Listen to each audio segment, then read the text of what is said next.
Hello and welcome to Full Speed Sim Coaching. My name is Blake Townend, and in this video I'm going to walk you through the BMW M2 CS Racing at Oulton Park International for the iRacing Rookie Fix series. As we approach turn 1, keep the car all the way to the left on the start finish line.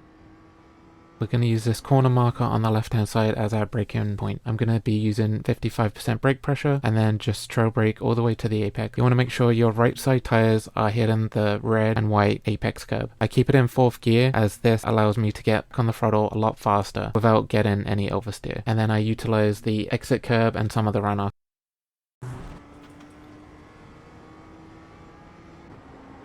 As we approach turn 3, we're braking downhill and you'll notice there's a slight dip. So we're going to do our braking just before the dip, braking roughly at 60 to 60% brake pressure. We're going to trail brake all the way to the apex.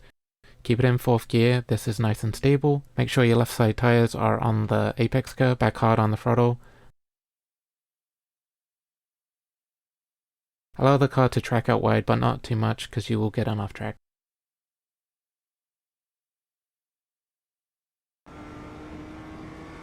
As we approach turn 4, you'll see a set of cones on the right hand side. I use this as my braking point. We're going to use a little bit of trail braking. Ideally you want to clip the curb. On this occasion I did not. And then back hard on the throttle. And then on the exit you will notice now that there is a seam. So you want to place your car where the seam is, and that will set you up nicely for the entry to turn 5.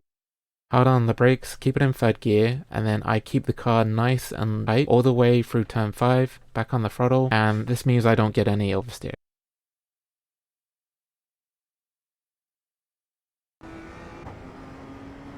As we approach turn 7, we're going to utilize this marshal post on the right hand side, and then we're going to brake in a diagonal line. I'm going to be heavy on the brakes, and then you'll notice as I hop over the curb, I'm going to reduce the brakes, and then as I come off the curb, I'm going to apply just a little bit more brake pressure before we go into turn 8. You want to keep the car as close to the tire barriers as possible for both, and then hard on the throttle for the second one. You will get some snap oversteer. It shouldn't cost you too much time, providing that your oversteer is minimal.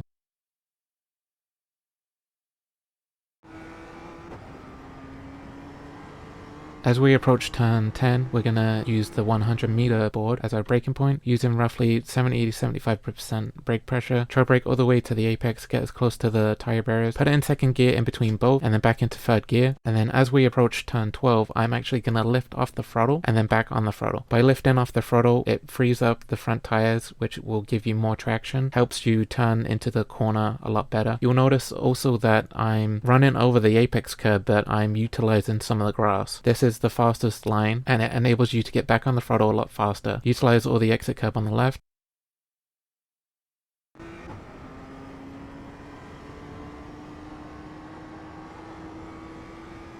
Turn 14 is flat, but just after 14 we're going to brake right away. At the end of this black tire barrier you will see green and white stripe. You can utilize that as your braking reference point as well. Using 60% brake pressure, trail brake all the way past the first apex, gradually get back on the throttle. Keep it in 4th gear. Car's going to get really light on the crest here, so you can utilize this exit curb.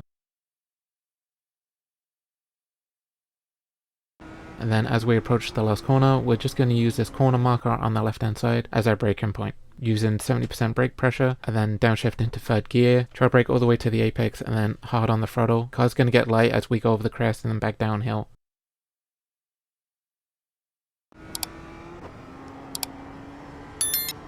And that's a 1 minute 45.017.